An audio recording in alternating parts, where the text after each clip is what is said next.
25. 입원. 이튿날 영감은 대학병원에 입원을 하였다. 듣기 부자는 수술을 할 터도 아니니 그만두자고 하였으나 수원집이 열심으로 권하고 장훈이가 찬성을 하는 것이었다. 수원집은 시중들기가 성가시니까 그러는가 보다고 누구나 생각하였다. 그러나 병인도 그리 탐탁지는 않은 말 눈치면서도 그래 보았으면 좋을 것 같은 의견이기 때문에 저녁 때 의사를 청하여 놓고 의견을 물으니 자기로서는 자신이 없느니만치 그래 보는 것도 좋다고 하여 저녁 때 입원을 하게 된 것이다. 그러나 이 추위에 숨이 넘어갈 듯 갈 듯한 노인을 끌어다가 병원에 둔다는 것은 마음에 실죽들 하였고 이왕 돌아갈 바에야 병원 구석에서 객산화시키지 않는 것이 좋을 것 같구만 아들 손주라도 반대만 할 수 없었다. 병원에 쫓아갔다고 온 수원집은 손주 며느리에게 상냥스러운 웃음을 띄어가며 병원 이야기를 들려주었다. 삼동을 두고 양미간에 누벼놓았던 내 천자도 오늘은 쓰러졌다. 너도 내일 아침결에 한번 가 배워야지? 예. 그 길에 아주 진정되게도 묵은 새벽염 좀 다녀와야 하지 않겠니? 예. 손주 며느리는 어쩌면 저렇게도 금시로 변할 수가 있을꼬 하고 얄밉기도 하였으나 진정에 묵은 새벽까지 하고 오라는 말은 반갑지 않은 것도 아니었다. 안방이 금시로 환하여진 것이 수원집을 또 웃겼다. 얼굴이 피었을 뿐 아니라 몸도 가벼워졌다. 평생에 들어보지 못하던 빗자루도 들고 나고 걸레도 들고 났다. 이런 구석살이 적은 속에 누워진 것보다 얼마나 좋은지 모르겠더라. 모두 정하고 조용하고 수증기 난로를 훈훈히 피워서 방안은 후끈거리고 예쁜 색시들이 오락가락하고 늙은 병인에게 예쁜 색시가 무슨 소용이냐고 어멈은 깔깔 웃었다. 어멈도 안방 마마에 못지않게 낄낄대고 좋아한다. 그러나 손주 며느리만은 너무나 속이 빤히 보이는데 눈살을 찌푸리지 않을 수 없었다. 병이 안 나으리라 안 나을 수 없겠더라. 설도 못 차려 먹고 하였으니 정월 보름 안으로 나으셔서 잔치를 한번 하면 오죽 좋겠니? 수원집은 이런 소리도 하였다. 저녁도 안방에서 모여서 먹었다. 수원집만 아니라 집안 식구가 누구나 무거운 짐을 내려놓은 것 같이 한숨을 돌린 것 같고 침울한 기분이 확 풀려나간 것 같기도 하다. 그러나 수원집처럼 요렇게도 알턴이 빠진 것처럼 시원해 할 수야 있나. 대보름 안으로 나와서 이 집에 들어오기는커녕 그 안에 이 집 문전에 발등거리를 내어달고 곡성이 났으면 춤을 출 것이다. 그래도 수원집은 저녁 후에 병원 간다고 어멈을 데리고 나갔다. 덕기가 병원에서 묵으려다가 자리도 만만하지 않고 하여 창훈이와 상도놈을 남겨두고 자정에나 서조모를 데리고 돌아왔다. 덕기의 말을 들으면 집에서는 저녁 7시에 나간 서조모가 병원에는 10시 가까이나 왔더라 한다. 그동안에 어디를 갔더람? 하고 아내가 물으니까 낸들 아나? 하고 덕기는 코웃음을 칠 뿐이었다. 하여간 최참봉이 한 30분 먼저 오고 서조모가 나중 들어온 것으로 보아서 덕기도 이상하다고는 생각하는 것이었다. 이튿날 개동에 덕기는 병원으로 달아났다. 수원집도 아침 전에 다녀오마 하고 병원으로 갔다. 너도 진정되게까지 다녀오려면 일찍 서둘러야 할 것이니 내 다녀올 동안에 얼른 밥을 해치우고 차비를 차리고 있거라. 고 일러놓고 나갔다. 손주 며느리는 벼랑간 왜 저렇게 인심이 좋아졌노 하는 생각을 하면서도 하라는 대로 치장을 차리고 있었다.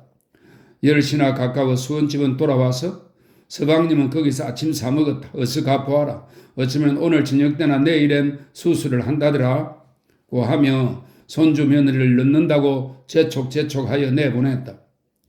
이번에는 어른도 안 계시고 달에도 안 지내실 모양이니 아주 설을 쉬고 와도 좋다만 병원에 가건 서방님들을 물어보렴. 대관절 수원집이 무엇 때문에 이렇게도 마음이 내켰는지 손주 며느리는 알 수가 없었다. 안방과 사랑을 함께 뜨다가 병원에 옮겨놓은 쪽점 되었다. 더구나 오늘이 숫달금음이라 묵은 새벽군이 이분한 문안을 겹쳐서 아침결부터 몰려드는 것이다. 덕기 처가 가보니 병인은 고사하고 생사람도 조금만 앉았으면 머리가 내둘릴 지경이다. 그러나 어른들은 계시고 한데 별로 할 일은 없다 하여도 곧 빠져나오기가 어려워서 손님들이 모여있는 곁방에 잠깐 앉았으니까 남편이 오더니 어서 집으로 돌아가자고 한다. 달애를 잡숫게 하시라는데 어떻게 하나? 얼른 가서 간단히 차려 지내야지. 덕기 내외는 모친을 모시고 나서면서 지주사에게 돈 10원을 내주어서 배우의 장으로 흥정을 하러 보냈다. 창훈 아저씨와 같이 보내려고 찾아보았으나 어디를 갔는지 눈에 띄지 않았다. 벼랑간 달해를 지내게 된 것은 일전에 시골에서 올라온 당숙 때문이었다. 오늘 아침에 와서 병위문을 하고 섣달 금음날 수술을 하는 것은 안 되었으니 오늘 내일 이틀을 연기하여 초하루나 지낸 뒤에 하는 것이 좋겠다고 병인 앞에서 반론을 한 것이었다. 그러나 영감은 오늘이 금음날이라는 말을 듣자 자기 병 이야기는 고사하고 손자를 돌려다보며 오늘이 벌써 금음이냐? 그럼 내일 달에 지낼 분별은 해놓았니? 하고 놀라서 물었다. 이 우한 중에 오래만은 안 잡숫기를 어떻겠습니까? 덕기가 이런 소리를 하니까 조부는 소리를 지르고 내가 살았어도 이럴째야 죽은 뒤에는 어쩌려느냐고 야단을 치는 바람에 예 하고 나온 것이다. 세 식구가 애 어머니를 앞세우고 꼭 지친 대문안을 들어서니 행당에서 누구요 소리를 경풍을 하도록 치며 뛰어나온다. 에구 어떻게 이렇게들 오세요? 안방마님은 출입을 하시나 보던데요? 무슨 반가운 손님이나? 반가운 손님이라는지 보다도 이 집 주인이 따버리라고나 한 불길한 손님이 들어오는 것을 못 들어오게 하느라고 막아 내리는 듯이 앞장을 서서 허둥지둥 뛰어들어간다. 미친년도 다 많다. 제가 어찌 앞장을 서누? 누구나 이런 생각을 하고 쫓아 들어가니 대층이 텅 빈 것 같이 인기척 하나 없고 금방 뛰어들어온 음음도 어디로 갔는지 눈에 안 띈다. 수상하다는 생각이 마치 도둑이 들어와서 집안을 돌아다닐 때 느끼는 것과 같은 비현실적 충동으로 누구의 가슴이나 콕 찌르는 것을 깨달았다. 모두들 나갔나? 듣기는 모친이나 아내가 무슨 기밀을 채울까 보아 아무 일 없다는 듯이 목소리를 크게 내며 마루로 앞장을서 올라왔다. 그러나 여자들도 마루로 올라오려니까 수원집이 사랑편에서 고무신을 끌고 나리나리시 놀란 기색도 없이 들어오며 가라앉은 목소리로 어째들 이렇게 함께 몰려왔누? 너는 안 가니? 하고 방에 들어가려다 말고 마루 위에 섰는 손주 며느리를 쳐다보며 올라온다. 가라앉은 목소리로 깐죽깐죽이 수작을 건네는 눈치가 조금도 평시나 다름없다. 웬일일구? 누구나 이런 의심이 들어서 말문이 막혀버렸다. 사랑이 아무도 없어요? 듣기는 건너방에서 모자를 벗어 나오며 말을 걸었다. 아무도 없더군. 뭘 좀 가지러 나갔더니 어디다 두셨는지 눈에 안 띄어. 수원집은 여전히 심상하고 침착하다. 무언데요? 할아버지 잘 두루마기가 눈에 안 띄게 사랑에 거저 걸어두셨나 하고. 할아버지 잘 두루마기는 병원에 입고 가셨는데요? 듣기체가 대신 대꾸를 하였다. 참 내 정신도 하며 수원집은 풀없이 웃어버린다. 어제 침대차로 영감을 모실 때 담요를 덮다가 잘 두루마기를 내오라고 할째 의거리 속에 있다고 자기 입으로 해서 손주 며느리가 꺼내다가 병인 위에 덮고 그 위에 또 담요를 덮던 것을 그렇게 잊어버렸을까? 사실 그렇다면야 어째서 어머니 곤두박질을 해서 뛰어 들어갔던 것인가? 그건 그렇다고 지금 어머니는 쥐구멍으로 안 들어간 다음에야 어디서 무엇을 하고 있는가? 듣기는 사랑으로 나갔다. 사랑에는 금고가 놓였다. 사랑에 아무도 없다는 말은 또 웬 말인가? 듣기가 사랑문을 열고 소리를 치니까 어머니 이번에는 안에서 대답을 길게 빼며 안쪽 문으로 나온다. 숨바꼭질을 하는 것이다. 아무도 없는데 문을 이렇게 열어두면 어떻게 하나? 제 방에 잠깐 나가느라고 열고 나갔어요. 듣기는 문을 걸라고 하고 조부의 방으로 들어갔다. 주머니에 열쇠를 꺼내서 다락문을 열었다. 문을 열면서 내닫듯이 마주치는 것은 금고다. 이 집을 사서 들째 금고를 들여다 놓고 다락을 뜯어고치고 밑바닥에 기와집 석가래 같은 강철 기둥을 세우고 하던 것이 엊그제 같은데 벌써 열 몇 해가 지나갔다. 그리고 이 금고지기는 세상을 하직하려 한다. 조부의 일생은 말하자면 이 금고를 지키기에 소모되고 만 것이다. 언젠가 7, 8살 적에 조부는 금고를 열고 무슨 일을 하다가 듣기야 너 이 속에 좀 들어가 보고 싶으냐? 말 안 들으면 이 속에 넣고 딱 잠가버린다. 그 실없는 소리를 하며 웃던 것이 생각난다.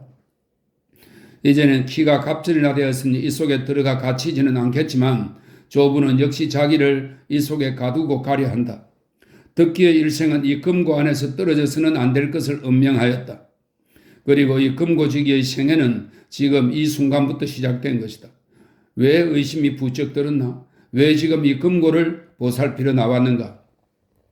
내 일생에 하지 않으면 안 될 가장 중대한 일은 이 금고 여닫는 것과 사당문을 여닫는 것 두 가지밖에 없다 말인가? 마치 간수가 감방문을 여닫듯이, 그리고 그 중대한 사업이 오늘 이 자리에서부터 시작되는 것이다. 듣기는 금고가 전에 어떻게 놓였던지를 모르나 누가 건드렸다 하여도 놓인 그대로 있을 것이요, 열쇠를 몸에 지니고 있는 다음에야 누가 손을 댈 것도 아니다. 그러나 속에 무엇이 들어있는지 궁금증이 더 난다. 판도라의 비밀 상자도 아니니 조부의 운명을 어길지라도 잠깐 열어보고 싶은 생각이 들어서 전에 조부에게 배우던 대로 호수를 맞추어서 열어보려 하였다. 조부는 집안 중에서 덕기에게만 금고 여는 비밀을 가르쳐 두었던 것이다. 덕기는 묵은 기억을 더듬어가며 금고의 배꼽을 뱅뱅 돌리다가 문득에 뿌연 재가 떨어진 것이 눈에 힐끔 띄자 웬일일까 하며 자세히 보았다. 문 닫는 바람에 얼크러졌기는 하나 분명 담뱃재다. 조부가 떨어뜨렸을까? 조부가 누운 지가 벌써 한 달이 넘었는데 이 재가 한 달은 묵은 재일까? 그러나 조부는 담뱃대 외에는 권료는 안 먹는다. 조부가 담뱃대를 물고 금고문을 열었을까? 이 재가 담뱃대의 재일까? 아무래도 믿을 수 없는 일이다. 엄음 행동부터 수상하였다. 집안 식구를 어디로 내쫓았는지 안방 애복 인형까지 눈에 안 띄는 것도 이상하였다. 사랑문이 열려있는 것이 의아하였다. 서조모가 잘 두루마기를 가지러 사랑에 나왔더란 말이 어설프다. 어멈이 제방 화롯전에 엿을 붙여놓지 않았으면야. 아니 제방에 불이 붙기로서니 안으로 돌아나가지 못하고 닫은 사랑문을 왜 열고 나갔을꼬? 이렇게 생각하니 자기 아내들은 무슨 인심이 뻗쳤다고 본가에 묵은 세배를 다녀오라고까지 일렀을꼬? 다른 때 같으면 병원에 가는 것도 바쁜데 어디를 나가느냐고 핀잔을 주었을지 모를 터인데 핑계 좋겠다 제가 간다 해도 못 가게 하였을 것이 아닌가. 결국에 집안 식구를 다 내쫓고 집 지킨다는 핑계로 혼자 들어앉아서 천천히 무슨 짓을 하려던 것이 아닐까. 그렇게 생각하니 창훈 아저씨가 아까 병원에서 눈에 안 띄던 것도 다시 의심이 난다. 최찬봉 역시 아침에만 잠깐 보이더니 없어졌다. 저의 길에 무슨 짓을 하려던 것인고? 다락문이야 곁쇠질을 할지 모르지만 금고까지 곁쇠질을 할 재주가 있더람. 또 열어보면 어찌려던 건고? 도덕을 못할 게 아니지만 그런 섣부른 짓이 할 리 없고 은행 통장을 꺼내서 축을 낸데도 당장 발각될 것이요. 땅 문서에 명의를 고쳐서 깜짝같이 넣자는 것인가? 유서 같은 것이 들었으면 변작을 해놓자는 것인가? 그랬다가 만일 할아버지께서 살아나신다면 어쩔 텐구? 얼굴이 비칠 듯이 어른거리는 금고문에 손자국이 몹시 난 것도 예전 같지는 않다. 듣기는 벼랑간 겁이 났다. 사랑문이 열린 것을 보면 어떤 놈이든지 뺑소니를 쳤을 것 같기는 하나 이 넓은 속에 또 누가 어디 숨어서 엿보고 있는지도 모를 것 같다. 뒤로 달려들어서 객소리도 못 치게 하고 나면 금고만이 멀뚱히 서서 모든 사실, 모든 비밀을 알 것이다. 돈이란, 재산이란 이렇게 무서운 것이요 어려운 것인 줄을 듣기는 비로소 깨달은 것 같다. 금고문이 유착스럽게 비것이 열리자 듣기는 차근차근히 뒤지기 시작하였다. 첫 대박에 손에 잡히는 것은 유서라는 이보다도 발기를 적은 것이었다. 그 속에는 집안 식구의 이름이 거의 다 씌었다. 그리고 연화문견화되는 봉투에는 각각 임자의 이름을 써서 봉하여 두었다. 듣기는 급한 대로 그 발기에 쓰인 이름과 봉투를 대조하여 보니 충난 것은 없다. 수원집의 목과 듣기 자신의 목도 그대로 있고 봉투를 뜯었던 자국도 없다. 그 외에 은행 통장이라고 쓰인 봉투도 그대로 있고 듣기와 조부의 큰 도장도 있다. 결국 저희들이 금고를 못 연 것이다. 듣기는 다시 안심이 되면서 그 발기를 자세히 들여다보고 앉았다. 필자는 여기에 조시집 재산이 어떻게 분배되었는가를 잠깐 공개할 필요가 있다. 귀순이 즉 수원집 소생 50석, 수원집 200석, 덕기의 누나 50석, 덕기모 즉 며느리 100석, 덕기처 50석, 상훈 200석, 덕기 1500석, 창훈 현금 500원, 지주사 현금 200원. 이것은 물론 대략 쳐서 그렇다는 것이니 그 중에 수원집의 200석 같은 것은 상훈이의 200석의 거의 갑절이나 될 것이요. 또 덕기의 1500석이라는 것도 나머지를 다 쓸어막힌 것이니 실상은 2000석까지는 못 가도 1,700~800석은 될 것이다. 그 외에 은행 예금 중 큰 것으로 1만 원과 남문박 정미수와 지금 들어있는 집이 덕기의 차지요. 수원집은 태평동에 있는 15간 집을 줄 것이요.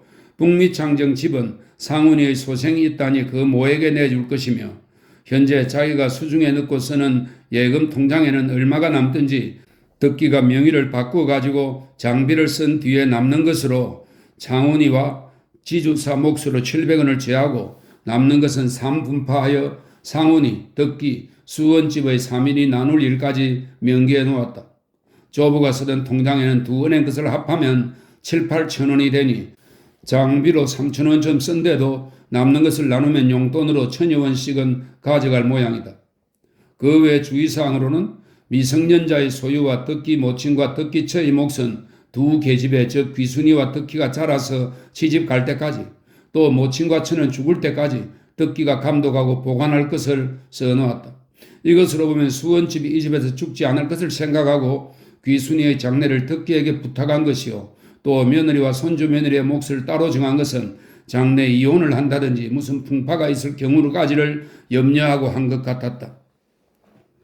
재산을 남겨줌이 도리어 화를 만연에 끼치는 수도 없지 않기로 내 생전에 이처럼 분배하여 놓은 것이니 이는 나의 절대 의사라 다시는 변통하지 못할지며 지어 덕기하여는 장래 조시집의 문장이라. 덕기 자신에게 줌이 아니라 조시 일문에 대대로 물려내려갈 생활의 자료를 위탁함이니 덕기된 자 모름지기 1푼 1리라도 임의로 하지 못할지니라. 운운한 유언도 끝에 쉬어있다. 그리고 이 재산 처분은 자기가 죽은 뒤 안장을 마치고 여러 사람 앞에 공개하여 분배해주되 특히 여자들의 목마는 3년상을 마친 뒤에 내줄 것도 자세히 기록하여 있다. 이것은 수원집 하나를 특히 구속하려는 것이다.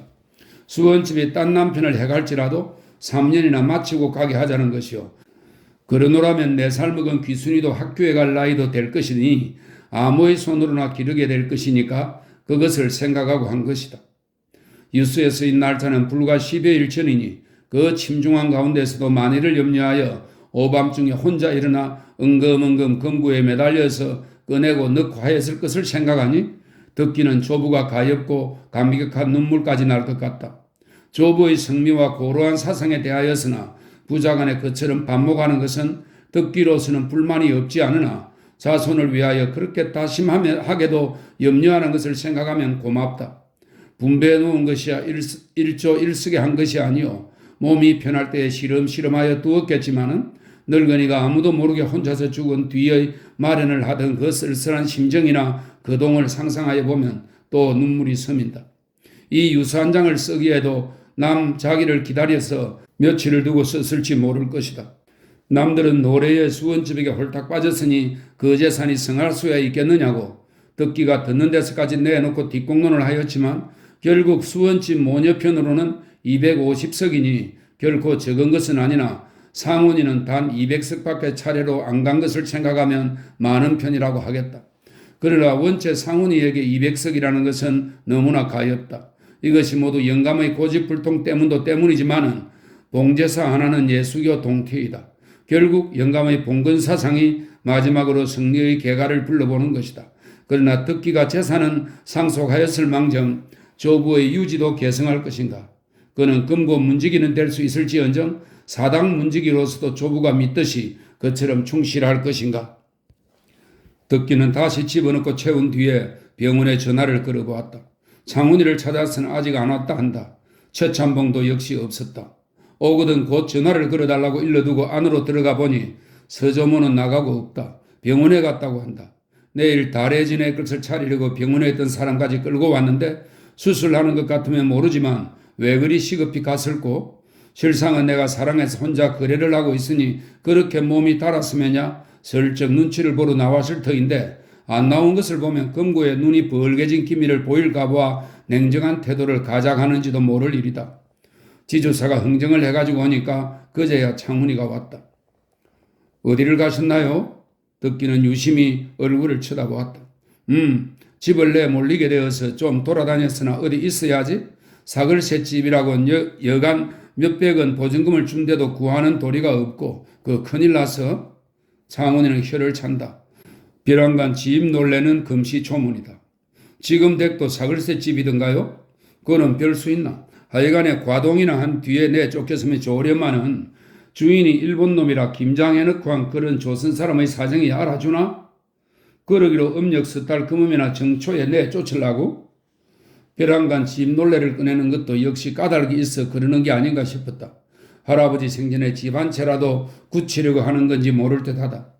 저분은 서울 안에 집이라고는 이 집 외에 단 2채밖에 안 가졌던 모양이기에 유수에도 그렇게 쓰신 것이 아닌가 생각하였다. 아따 시원한 소리도 한다. 일본 놈이 우리 구력설이야 생각한다던가?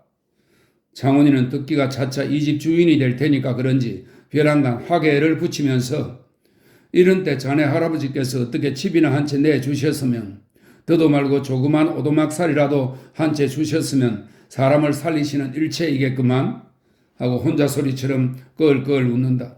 할아버지께서 웬걸 집을 사두신 게 있으려고요? 자네는 한층 더하이 그려? 허허. 이제 자네도 살림을 맡을 테니까 그도 그렇겠지만은 지금 할아버지께서 처 맡으신 것만 해도 서울 안에 5, 6채는 될 것일세. 이 집이나 화계동 집, 북미 창정, 태평통 그런 것까지 합하면 10여 채일세. 아무려면 자네가 더 잘 알겠나? 그건 고사하고 그래 정말 섣달 금음날 집을 보러 다니시니까 보여드립니까? 듣기도 웃어버린다. 그럼 내가 거짓말인 줄 아나? 무엇하자고 거짓말을 하고 또 병원은 내버려두고 온종일 이 추위에 나돌아다니겠나? 다 틀렸군 다 틀렸어. 나는 자네에게 청이나 해서 할아버지께 말씀을 좀 해달라 그랬더니 듣기는 아무래도 장훈이 말이 고지 들리지 않았다. 이때까지 어디 가서 무슨 짓을 하다가 와서 집 보러 다녔다고 꾸며대는 것으로 밖에 안 들렸다. 수술은 오늘 안 하시나? 병원에 안 다녀오셨군요. 이제 가볼 텔세지만 할아버지께 오늘 저녁이라도 아까 그 말씀을 해주게. 여쭈지요. 그런데 병원에는 가시지 않아도 좋으니 달에 지낼 분별이나 좀 해주시오. 흥정은 대강 해왔지만 장훈이를 부리려고 전화를 건 것도 듣기 혼자만은 달에를 어떻게 지낼지 엄두가 안 나서 그런 것이다. 그것 보게 할아버지만 아니 계시면 벌써 이러지 않은가? 그래도 집안에는 늙은 사람이 있어야 하는 걸세. 장훈이는 공치사를 하며 저 아니면 못할 제 소임을 맡았다는 듯 외투 모자를 벗어놓고 판을 차린다. 그동안에 듣기는 물건만 들여보내고 사랑으로 간 지주사와 셈을 따지러 나갔다. 사랑 안방에서 지주사와 돈 셈을 하고 나서 지주사는 나가다가 이건 네 목도리야? 하고 장지구석에 매와 분을 받쳐놓은 사방탁자 밑에 내던져둔 누런 목도리를 짚는다. 듣기도 눈이 둥그레서 바라보았다. 장훈이 것인가 본데 지주사는 신지무의하고 그대로 못에 걸고 나가버린다. 듣기는 속으로 코웃음을 치며 안으로 들어갔다. 아저씨 아까 사랑으로 나오실 때 떨어뜨리신 것 없어요? 다짜고짜로 장훈이를 붙들고 물었다. 무엇? 사랑에를 누가 들어갔기에? 그럼 아저씨 목도리는 어쩌셨소? 목도리? 자네 별걸 다 묻는구먼. 하며 장훈이는 열없는 웃음을 띠다가 거기 외투 놓인 데 있겠지. 거기 없으면 병원에 두었나? 하고 과일 봉지를 뒤적거린다. 이때까지 집 보러 다니시는 동안에 목이 싫은 것도 모르셨습니까? 하하하. 듣기도 웃다가 아저씨 혼이 다 나가셨습니다 그려? 그러지 마세요 아저씨 그러지 마세요 하고 의미있게 바라본다. 뭘 그러지 말라는 말인가? 내 목도리가 어디 있던가? 어디 있을 듯 싶어요? 집에서 잊어버리고 나오지 않았으면 병원에 있거나 큰 사랑에 있을지도 모르지. 어제 그 분잡통에 사랑에 두었었던가? 집은 저렇고 여기 오면 또 여기 일로 얼이 빠지고 하니 젊은 놈이라도 정신을 못 차리겠는데 이제 나도 나이 있지 않은가? 장훈이는 이런 소리를 하고 혼자 웃는다. 아침에 병원에 푹 싸서 두르고 오신 걸 분명히 봤는데 지금 사랑에 떨어져 있으니 목도리에 발이 달렸나요? 글쎄 발이 달렸나? 그 왜 거기 있나? 장훈이는 대연무심히 대꾸를 하고 웃는다.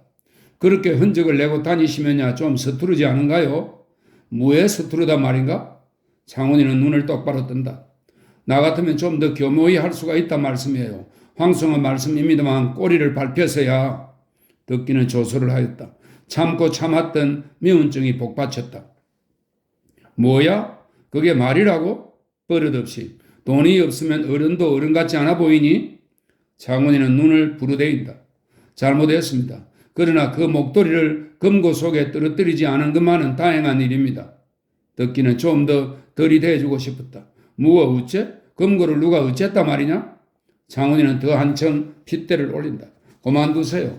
다만 이후부터는 그러시지 마시라는 말씀이에요. 주책 없는 사람들이 부질없는 짓을 하더라도 아저씨는 말리셔야 할 것이 아닙니까? 그것을 한층 더 띄어서 앞장을 서시면야 남이 알면 욕을 해요.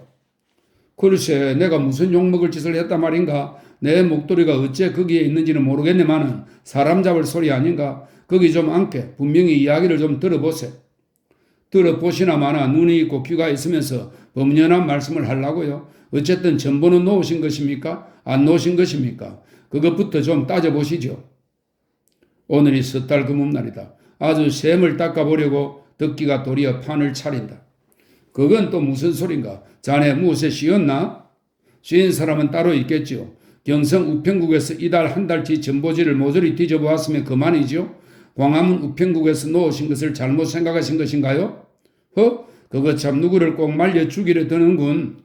장원이는 확률 높은 것과 나이 많은 것만 앞세우고 몸부림을 하듯이 펄펄 뛰다가 외투 모자를 뭉뚱그려 들고 사랑으로 나가서 지주사들의 목도리를 가져오라 하여 외투 속으로 두르면서 눈에 떠익은 집어다 두었다가 줄 일이지 왜 알라리 뒤집어 빨려 떠들어서 말썽을 만드나. 내 남 없이 늙으면 어서들 죽어야 해 하며 혀를 찬다. 죽겠거든 자네나 죽겠거려. 길동무가 없으면 못 죽나. 10년이나 떨어진 장훈이는 언제나 만만한 지주사를 휘두르지만 까닭없이 핀잔을 맞은 것이 지주사는 불쾌하였다. 나는 아직 좀 있다가 죽겠네만 자네 따위를 길동무를 해서는 뭘 하나. 공연히 집만 되게. 장훈이는 화풀이를 지주사에게 하고 나니까 조금은 마음이 풀렸다. 피차 일반일세. 자네 따위 날탕패하고 저승에까지 같이 가면 지옥문도 안 열어줄 테니 공중에 걸린 원기가 되라고? 사람이 마음보가 고와야 하는 거야. 지주사는 저편이 마음을 돌린 눈치를 보고 설금설금 핀잔 맞은 대거리를 하려는 것이다. 쬐은 병아리 같은 지주사는 언제나 저편이 휘두를 때는 가만 내버려 두었다가 누그러지기를 기다려 깔쭉깔쭉 비위를 끌고서 안가품을 하는 것이다. 내 마음보가 어쨌단 말이야? 장훈이는 눈을 부르대며 다시 쉰다.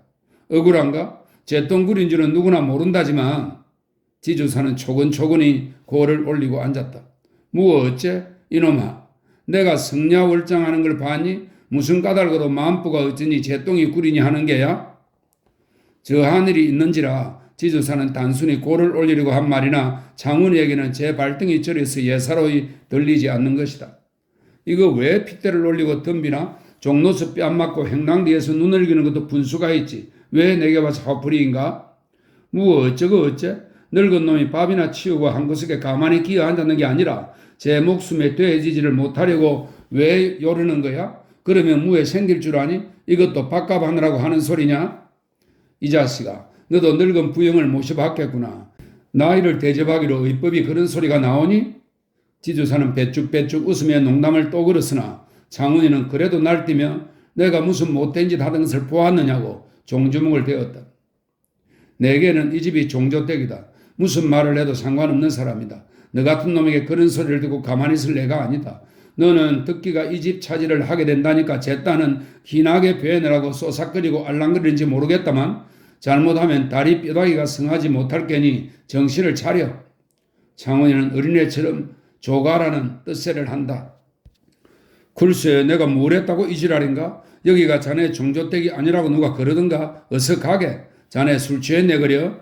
지주사는 빌었다. 잔소리 말어. 아가리를 한 번 놀리다가는 네 명에 못 거꾸러질 게니 실없는 말이 아니라 정신 바짝 차려라. 장훈이는 얼어딱딱거리고 훌쩍 가버렸다. 덕기는 왁자한 소리에 사랑문 밑에 나와서 엿듣다가 장훈이가 나가니까 그제야 사랑으로 나와서 지주사를 따라 방으로 들어가며 왜 그래요? 어쨌다는 거예요? 하고 묻는다. 덕기는 지주사를 꼬염꼬염해서 속을 뽑아보자는 것이다. 아닐세. 실없는 농담이 통과 성진해서 그런 거지만 술잔 먹은 게로군. 지주사는 이렇게 집어치려 한다. 저희들이 어떻게 하겠다는 건가요? 아까 낮에도 여기 모여 쑥덕거리 모양이니? 덕기는 지주사 입에서 말을 낚아내리는 것이다. 아무리면 저희들이 별 수 있나? 그 망할 놈들. 날들어 정신 차리라대마는 참 자네야말로 정신 차리게. 왜요? 왜라니? 지금 저희는 큰 수나 나는 듯이 지랄들인데 지주사는 어차피 자기는 그 축에 끼지 못할 것이요. 당장 창훈에게 욕먹은 것이 분하기도 하지만 아무래도 이 노인은 20년 동안 이 집 밥으로 늙었고 죽으면 이 집에서 묻어주려니 하는 터이라 공덕을 생각기로 아직 어린 이 주인을 똥길 것은 똥겨주게 하고 뒤를 보살펴 주어야 하겠다고 생각하는 것이다. 워낙이 난대로 늙었고 주변성 없이 자라난 사람이요. 계집이 있나 자식이 있나 20년 호라비로 지낸 사람이 벼랑간 60이 넘어서 계집을 얻을 것도 아니요. 계집 안 보려면 가벼운 옷이 소용없고 게다가 술조차 60평생에 모두 모아야 한 잔쯤 먹었을까? 기껏 오입이 담배 때나 먹는 것인데 옷은 철철이 더우면 서늘하게 추우면 덥게 부숭부숭히 해주겠다. 새끼밥 두둑이 먹여주겠다. 담배용에 옹색지 않으면야 다른 욕심이 날 까닭이 없다. 지주사는 그저 그만한 대로 자지러져 죽을 사람이다. 이러한 지주사의 눈으로 창훈이나 최참봉을 보면 그놈은 맨 미친놈이요. 제 분수 모르는 천둥벌거숭이요. 욕심 불안당이다. 지주사는 제 깜냥대로의 의분까지 느끼는 것이다. 그래, 집의 아버지께서는 뭐라고 하십니까? 듣기는 부친이 한통속인지 아닌지부터 알려하였다. 천만에 그만하면 눈치도 알겠고 요량이 안 났으나 이것은 자네에게만 말일세마는 아무튼지 수원집이랑 큰 말썽일세.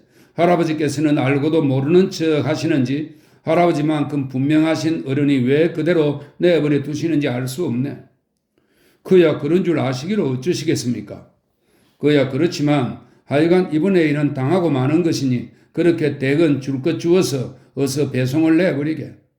저는 저것 다락을 손가락질한다. 저는 저것이 못 잊어서 떠나려 하지 않겠지만 그저 내 말대로만 하게. 무슨 말을 들으신 게 있으면 일러주십시오 그래요. 듣기는 다가 않는다. 들은 게 있나마는 그 뒤에는 매당집이라는 년이 또 있네 그려. 자네 어르신네도 거기 가서 술잔이나 자시고 수원집과 맞장구를 친 일도 있다네. 이 말에 듣기가 귀가 번쩍 뛰었다. 하여간 그년의 집이 저희 패가 모이는 웅덩이라네. 여기서 쑥덕거리지 않으면 틈틈이 거기로 모여서 쑥덕거려 가지고는 모든 일을 잡질러 놓는 걸세 그려. 매당집이란 어디기에 아버지도 그런 축에 끼이실까요? 같이 무슨 공론인지를 하시나요? 듣기는 부친을 그렇게까지 의심하는 것이 못내 죄가 되겠다고는 생각하였으나 그래도 못 믿어왔다. 아니야. 자세는 몰라도 그럴 리는 없지. 그러나 매당이란 위인이 나는 보지 못했어도 장안의 유명한 못된 년이요. 남의 덩쳐먹기로 생활을 삼는 위인이니까 자네 어르신네와 수원집을 좌우로 끼고 안팎벽을 치는 것인가 보대 그려? 두 군데서 다 얻어먹든지 그러지 못하면 어디든지 한쪽 등이라도 쳐먹자는 게지. 그래요? 듣기는 자기의 이해관계보다도 세상 물정을 또 하나 알게 된 것이 반가웠다. 그건 고사하고 이런 말은 자네만 알아두게만은 원래 최참봉이란 자가 수원집과 떨어지려야 떨어질 수 없는 관계인가 보대. 말하자면 오늘날 이러한 일을 꾸미려고 계획적으로 수원집을 들여보냈나 보대. 거기에 창훈이가 툭 튀어든 것이나 그놈들이 헉하고 나가 자빠질 날이 있을 것이지. 지주사는 열심이다. 그런 사람들에게 약을 쓰라고 내버려 두었으니 병환이 나으시려야 나으실 수가 있겠어요? 여부가 있노? 약을 잘못 썼으리란 말에 지주사는 신이 나서 여부가 있느냐고 대답하는 것을 들으니 듣기는 가슴이 다 찌르르 하는 것 같이 놀랐다. 그러나 지주사는 거기에 대한 분명한 대답은 못 피하는 눈치였다. 듣기는 지주사가 거기 가서는 얼음얼음 해버리는 것이 더욱 의심이 났다. 무심코 들었던 아내의 말도 다시 머리에 떠오른다.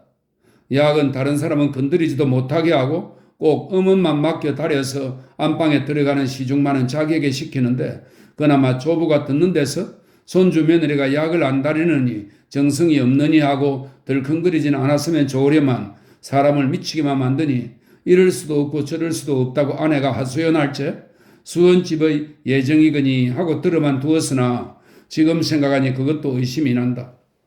어멈이란 위인이 너름새 좋게 뉘게나 굽실대고 일도 시원스럽게 하여주는 바람에 처음에는 모두 좋아하였으나 두고 볼수록 뚜쟁이감이나 기생집 어멈같이 능글능글하고 수다스러운 점이 뉘게나 밉살맞게 보여왔다. 어쨌든 그 어멈에게 약을 맡겨 다르게 하였다는 것이 듣기에게는 실주하다. 그러나 아무리 지주사에게 이리저리 캐 물어야 알고도 모른다는지 정말 몰라서 모른다든지 분명한 대답을 못 들었다. 두고 보면 알리라. 듣기는 우선은 단념하는 수밖에 없었다. 여편네들은 빼놓고 남자들은 병원에 모여서 과세를 하였다. 낮 전에는 번하던 병인이 저녁 때부터 혼수 상태에 빠졌다가 새벽녘에나 조금 정신을 차리는 것이었다. 의사는 어차피 원기를 돋아야 수술을 할 것이니까 며칠 연기하는 것이 도리어 좋겠다고 하였다. 수술이라야 큰 절개 수술을 하는 건 아니오. 좌우쪽 갈비뼈 사이에 고름이 든 것을 뽑아낸다는 것이나 원체 허약해져서 선뜻 손을 대기가 어렵다는 것이다. 의사도 왜 이렇게 탈주를 했는지 알 수가 없다고 의아해하였다. 돈 있는 사람이니 아무리 노쇠는 하였더라도 보약도 상당히 먹었을 것이고 한데 이렇게까지 의식이 혼몽하도록 체력이 감소하였다는 점을 의아해했다. 초하룻날 달에도 지내고 3, 4일은 무사히 넘어갔다. 그래도 의사는 수술에 착수를 못하였다. 어디가 어떤지를 모르게 까부라져 들어갈 뿐이다. 영양분이라고는 들어가기가 무섭게 대받아 나왔다. 비소 중독? 의사는 우연히 이런 의문이 떠올라왔다. 암만 해도 알 수가 없는데 아마 무슨 중독이 되었나 보에다. 의사는 고개를 기울였다. 무슨 중독일까요? 듣기는 눈이 둥그래서 바짝 제쳐보았다. 글쎄, 그야 좀 더 두고 정세를 봐야 알겠죠? 의사의 대답은 그밖에 없었다. 주사가 하루에도 몇 차례씩 단단히 굳어진 노인의 혈관 속으로 빨려 들어갔다. 영양분 대신에 주사로 명맥을 버티어 가는 것이다. 듣기는 위보를 듣고 위문겸 병원으로 찾아온 이때까지의 주치의와 병원의 박사와 대면을 시켰다. 될 수 있으면 입회 진단을 해달라는 것이다. 두 의사는 피차의 경과를 보고하고 각기 그동안 투약한 처방전을 가져다가 서로 바꾸어 보았다. 진단이 틀렸으면 틀렸지 처방으로 보아서는 결코 중독될 여지가 없다. 그러나 배설물을 검사한 결과를 주치의에게 보이니까 주치의는 허? 하고 놀라며 고개를 비꼬았다. 이렇게 되니 남은 의문은 한방이에게로 돌아갔다. 두 의사는 한참 상의한 결과 듣기에게 한약 방문과 약 찌꺼기가 있으면 그것을 가져다 달라고 하였다. 의사들은 한약에 유의하느니만큼 한약재의 연구에 대하여 흥미를 가지고 있는 것이었다. 듣기도 여기서 무슨 단서가 나올까 하는 생각으로 아무도 시키지 않고 자기가 한방이에게로 갔다. 약 찌꺼기도 그대로 있다면 자기 손으로 긁어모아 가지고 올 생각이다. 한방이는 듣기를 따라 병원에 가서 양이들에게 자기의 진단을 개진하고 방문을 내보였다. 한방이가 내상 외환으로 집중을 하여 다스려 나왔다는 것은 그럴듯하나 신열이 보통 감기의 열이 아니요 폐렴으로 해서 내발하는 열인 것은 미처 몰랐던 모양이다. 하여간에 한약에서도 중독될 만한 의점은 발견할 수 없었다. 더구나 약 찌꺼기라는 것은 찾으려야 찾을 수 없었다. 하여간에 병인은 해독제로 완화는 시켜놓았으나 이 때문에 신장염과 위장 카타르가 별방하고 시력이 점점 쇠약하여 갔다. 이만하면 비소 중독이란 진단은 결코 오진이 아닌 결정적 사실이요. 또 이것은 의학상 귀중한 연구 재료로 아직 보류하려니와 당장 어디서부터 손을 대어야 할지 의사는 거의 절망이었다. 이 법석통에 수원집은 감기 몸살이라 하여 꼼짝을 안 하고 들어누워서 병원에도 사흘이나 안 갔다. 그래도 수술을 한다는 날에는 수원집도 깽깽 일어나서 병원에 나왔다. 그러나 그 앓는 소리는 옆의 사람이 듣기에도 송구스러웠다. 앓는 소리만 들으면 영감보다도 이 젊은 마누라가 먼저 죽을 것 같았다. 하도 오래 병구안 하시느라고 저렇게 되었구려. 병구안 하다가 먼저 돌아가리다. 일가 아낙네들은 이렇게 인사를 하는 게 아니라 놀렸다. 대신 나를 잡아가면 자키나 좋겠습니까? 수원집은 숨이 턱에 닿는 소리로 이런 대답을 해서 여러 사람을 웃겼다. 하여간에 수술은 하였다. 수술이라야 가슴의 고름을 빼내는 것이다. 그 덕에 병인은 신열이 쑥 내려갔으나 그 대신에 기함이 심하여 혼수 상태에 빠져버렸다. 이틀 동안은 눈 한 번 못 떠보고 그대로 자지러져 들어가던 숨을 마지막 들이긋고 말았다. 의사는 무이해한 가족들이 수술을 잘못하였다고 청혼할까 보아 비소 중독을 앞장세웠고 또 누구나 의사의 말을 믿었으나 그 원인이 어디 있었느냐는 점에 이르러서는 의사가 말 못하는 것과는 딴 의미로 아무도 개구를 못하였다. 의사는 다만 의학상 과학적 문제로만 생각하나 여러 사람은 법률 문제, 형사 문제로밖에 안 보이는 것이었다. 여기에 한두 사람 혹은 그 이상의 범죄자가 있을 것을 예상하는 것이기 때문에 아무도 제 속말을 못 꺼내는 것이다. 의사가 연구 재료로 해부를 해보아도 좋을 듯이 말을 꺼낼제 맨 먼저 찬동의 뜻을 표시한 사람은 상훈이었다. 듣기는 실상은 그렇게 하자고 하고 싶었으나 일가의 시비가 무서워서 대담히 입을 벌리지는 못하였다. 과연 당장에 우박이 상훈이의 머리 위에 쏟아졌다. 자네 환장을 했나? 자네 인제는 길을 쓰나? 조카의 집에 인제는 마지막으로 똥치를 하려는 건가? 첫 우박이 상훈이의 입에서 쏟아졌다. 나이 50이나 된 놈이 지각 반푼어치 없이 어서 분별을 해서 시체를 모시다가 발상을 하고 안장할 도리를 차리는 게 아니라 푸죽간에서 소잡듯이 부모의 시체를 갈갈이 찢어 발기려는 그런 놈의 집안 망할 자식이 천지 개벽 이후에 있겠느냐고 욕설이 빗발치듯 하고 구석구석에 모여서는 대경론이 일어나는 것이었다. 부모가 아니라 원수더라 말인가? 생전에 삐진 소리를 좀 하셨다고 돌아가시기가 무섭게 칼질을 해서 부모를 욕을 보이자 하니 성한 놈이면 육시 처참을 할 일이요. 미쳤다면 그놈부터 우리 깐을 짚고 가두든지 아주 조시문중에서 때려잡아버려야 할 일이라고 떠들어 놓은 사람도 장훈이었다.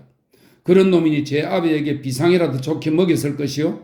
제 죄가 무서우니까 시신도 안 남게 갈갈이 찢어 발기 없애서 증거가 안 남게 만들어가지고 불에 살라버리든지 약병에 채워서 우물쭈물 만들려는 그런 무도한 생각을 하는 것이라고 봉인첩설을 하는 것도 봉인첩설은 만나는 사람마다 이야기하여 소문을 널리 퍼뜨린다는 뜻입니다. 봉인첩설을 하는 것도 최참봉과 장훈이다. 누구도 또 그럴 듯이 듣는 것이다. 이러노라니 수원집은 정신을 차리지 못하고 병실에서 우러젖히고 수십 명 몰려든 사람들은 제각기 한마디씩 떠들어 놓고 병원은 한 귀퉁이가 떠나갈 지경이다. 상훈이는 주먹맞은 감투가 되어서 잠깐은 물러앉는 수밖에 없었다. 할 말이 없는 게 아니요. 입이 없어 말을 못할 것은 아니로되 공격의 칼날이 날카로울 때는 은인자중하여야 할 것이라고 돌려 생각한 것이다. 만일 금고 열쇠가 상훈에게로 왔던들 이 사람들이 상훈이를 이렇게까지 무시는 못하였을 것이다. 무시는커녕 상훈이가 파트로 매주를 쓴다 하여도 네네 하였을 것이다. 상훈인들 해부를 꼭 하자는 것도 아니다.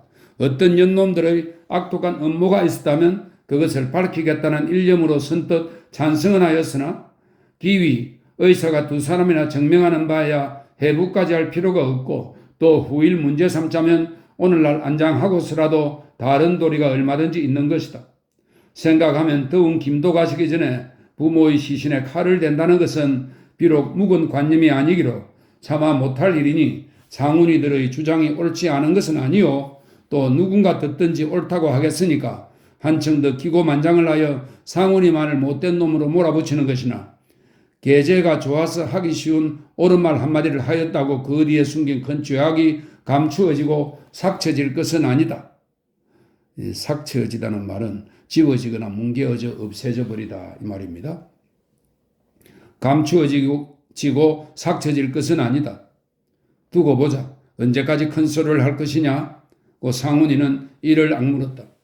시체는 발상 안 한 대로 침대차에 옮겨서 집으로 모시다가 빈소를 아랫방으로 정하고 안치하였다. 발상에 상훈이는 곡을 하지 않았다. 이것이 또 문제거리가 되었으나 상훈이는 내 징그럼에 뻗대버렸다. 사실 눈이 보송보송하고 서러운 생각이라고는 손톱만큼도 안 났다. 그래도 울지 않는 자기가 눈이 통통이 붓도록 눈물을 짜내는 수원집이나 어이 하고 헛소리를 하는 창훈이보다는 훨씬 낫다고 상훈이는 생각하는 것이다. 상훈이의 존재는 완전히 무시되었다. 듣기는 기도만 안 입었을 따름이지 성중상이 선 것이나 다름없었다. 성중상은 아버지를 여인 맏아들이 할아버지나 할머니가 돌아가셔서 치르게 된 초상을 말합니다. 선중상이 선 것이나 다름없었다. 조상꾼도 상훈이에게는 절 한 번뿐이요. 덕기에게로 모여들어서 이야기를 하고 모든 분별을 창훈이가 휘두르면서 덕기에게 허가를 맡거나 사후 성낙을 맞는 형식만 취하였으나 상훈이에게는 누구나 접구를 안 하려 하였다. 상은이는 구워다 놓은 보리자루 모양으로 사랑 안방 아랫목에 멀거니 앉았는 수밖에 없었다. 그러나 듣기로서는 부친의 일일이 품을 하지 않을 수 없었다. 그것은 무시를 당하는 부친이 가엾었어도 그렇고 도리로도 그러하였다. 그러나 상훈이는 절대로 무간섭주의였다. 무슨 말을 물으나 너 알아 하렴, 의논들 해서 좋도록 하렴 할 뿐이다. 그러노라니 듣기가 중간에서 성가셨다. 성가신 것은 고사하고 일이 뒤죽박죽으로 두서를 차리지 못하고 돈만 쳐들어갔다. 주인 부자가 이 모양이니 누구나 먹을 콩났다고 눈을 까디집고 덤비는 죽들 뿐이라. 나중에는 저희끼리 으르렁대고 저희끼리 흘러내기에 상두꾼들이 악다구니들 하는 거나 다름없었다. 그래도 이럭저럭 7일장으로 발인을 하게 되었다. 누가 보든지 호상이었다. 상제는 삭각 가마를 안 타고 프로코트에 통견을 감아 입고 고모 실크했습니다. 고모를 쓰고 상녀 뒤에서 걸었다. 상제가 걸으니 듣기도 걸었다. 그 외에는 200여 대 인력거가 뱀의 꼬리같이 뻗쳤다. 잘 나간다. 팔자 좋다. 하지만 망한 놈이지. 아무리면 애미 거성을 입기 싫어하는 그런 후레 자식이 어디 있노. 천주학생이라 모두 그런가? 아침밥도 못 먹고 모여선 구경꾼들은 상제의 귀에까지 들리게 떠들어댔다. 그러나 그 뒤에는 얼마나 크고 작은 죄악과 불평과 원성이 따르는 줄 누가 알랴. 이리하여 조보의 일대는 오늘로 연결하였다.